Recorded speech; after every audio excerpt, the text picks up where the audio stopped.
par rapport au débat de ce matin, on a quand même assez partiellement répondu à la question, en montrant effectivement que le poids de l'histoire est énorme dans la manière dont fonctionne la société et l'économie aux Antilles. Ce que l'on peut quand même un peu regretter, c'est que il n'y avait qu'un seul historien, moi-même qui était présent à cette table ronde. C'est vrai que le débat est parti sur d'autres thématiques. Enfin bref, je dirais que si je devais juger le débat, il y a eu un peu de hors-sujet. Et puis il y a eu notamment une intervention qui était assez hallucinante sur notamment l'islamisation de la France. Enfin bon, je ne vais pas revenir là-dessus. Voilà ce que je peux dire sur ce débat. Maintenant, concernant ma participation, je pense que ce qu'il est important de noter, c'est qu'il faut plus d'histoire, mieux d'histoire, et on comprendra un peu mieux pourquoi les choses fonctionnent de cette manière dans nos sociétés. On évitera les amalgames, les simplifications, parce que l'histoire des anciennes colonies françaises, aujourd'hui département d'outre-mer, est une histoire très complexe et il faut la remettre dans sa complexité et pas passer par des simplifications qui sont toujours abusives.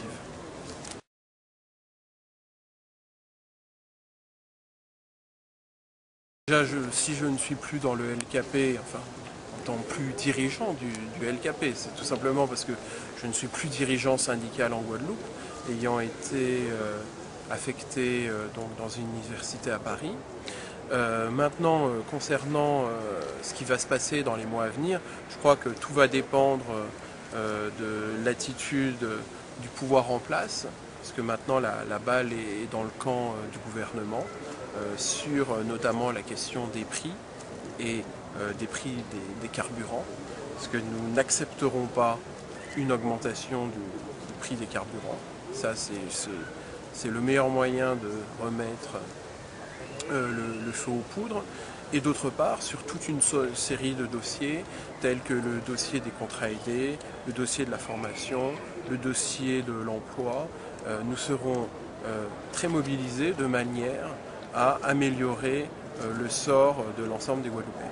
Maintenant, en ce qui concerne le RSTA, on se rend compte que sa mise en place est extrêmement difficile, complexe, ça frise parfois à l'escroquerie, où on attend que les gens on renvoie les dossiers aux personnes et on attend qu'ils se découragent pour ne pas leur verser donc le complément dû par l'État pour permettre l'augmentation de salaire des 200 €. Sachez que nous sommes toujours aussi mobilisés, toujours aussi déterminés, de manière à améliorer le sort de nos populations dans les départements d'outre-mer.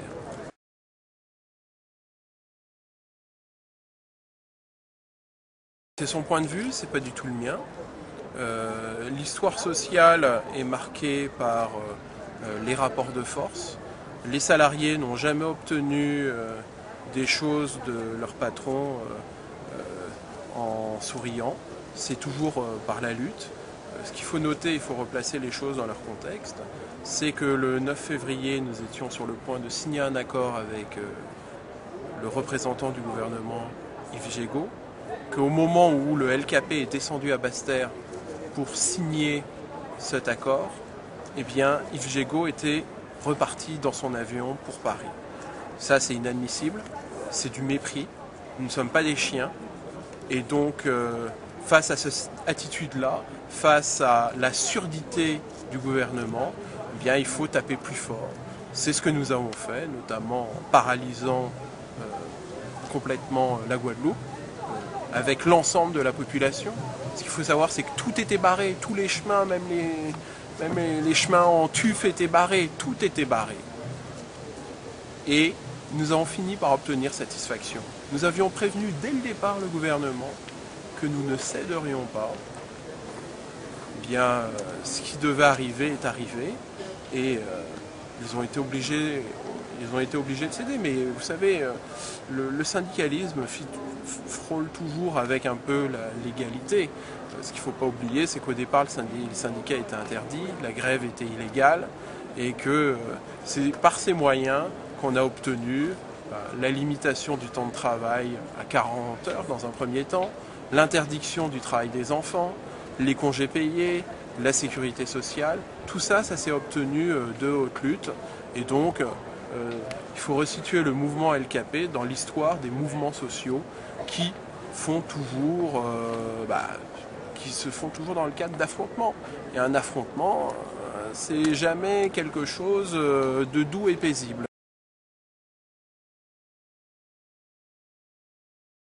On a vraiment vu pendant ce mouvement la très grande difficulté qu'avaient les élus locaux, difficultés qu'ils ont d'ailleurs un peu provoquées eux-mêmes dans leur propre collectivité, en pratiquant le clientélisme et le népotisme. Quand on voit des communes de 1500 habitants avec une centaine d'employés municipaux, on peut se poser de légitimes questions sur leur manière de gérer l'emploi public. Maintenant, face à la gestion de la crise, je crois que les élus n'ont pas senti ce qui se passait. D'ailleurs, lorsqu'ils ont proposé un débat sur l'évolution statutaire, ce n'est pas la réponse qui était demandée par la population, qui demandait justement que soient pris en compte ces problèmes quotidiens. Je tiens à rappeler que le président du conseil régional, Victorin Lurel, lorsqu'il a fait campagne en 2004, promettait la création de 30 000 emplois. Quand on voit qu'il n'a même pas été capable de résorber la précarité au sein de la collectivité régionale, qu'il nous traite de malhonnêtes, que ces second couteau nous traite de malhonnêtes, alors que c'est lui-même qui est malhonnête. C'est pas moi qui ai promis 30 000 emplois. Nous en demandons 200. Donc quand on peut 30 000, normalement, on peut donner 200. Même ça, nous a dit que ce n'était pas possible. Là, je veux parler notamment des emplois aidés qui travaillent dans les lycées, qui dépendent directement de la compétence régionale.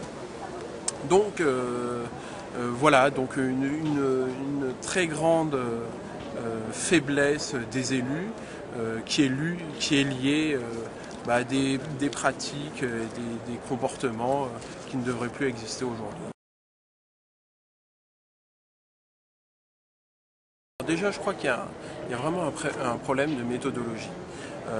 Dans cette histoire-là, on place vraiment la charrue avant les bœufs. Je crois que ce qui est important avant tout pour assurer la vie d'un territoire, c'est à la fois donc un projet politique, des hommes et des femmes politiques pour le mener et des institutions. Et donc, je pense qu'il y a une échéance qui sont les prochaines régionales. Chaque parti politique doit proposer ses hommes, ses femmes, son projet et les institutions qui vont avec. La population doit trancher là-dessus. Ensuite, le vainqueur de l'élection, proposons un référendum sur ces propositions institutionnelles. Parce que si on fait l'inverse, c'est ce qui s'est déjà passé en 2003, où on a placé le référendum avant la consultation électorale majeure que représentaient les élections régionales de 2004, pourquoi va-t-on choisir plutôt tel type d'institution que tel autre? C'est une réponse politique avant tout qui doit être faite. Et le meilleur moyen de trancher le débat politique, c'est le vote des citoyens sur une orientation politique. Après, une fois que l'orientation politique est définie, on peut choisir les institutions. Voilà la position que j'ai par rapport à ça. De toute manière, on verra bien ce qui va se passer s'il y a un référendum à l'automne en Martinique sur l'autonomie, où les élus, une très grande majorité des élus martiniquais proposent l'autonomie aux citoyens, enfin l'article 74. Je crois que les élus risquent d'avoir de très graves désillusions quant à la sanction populaire de leurs propositions.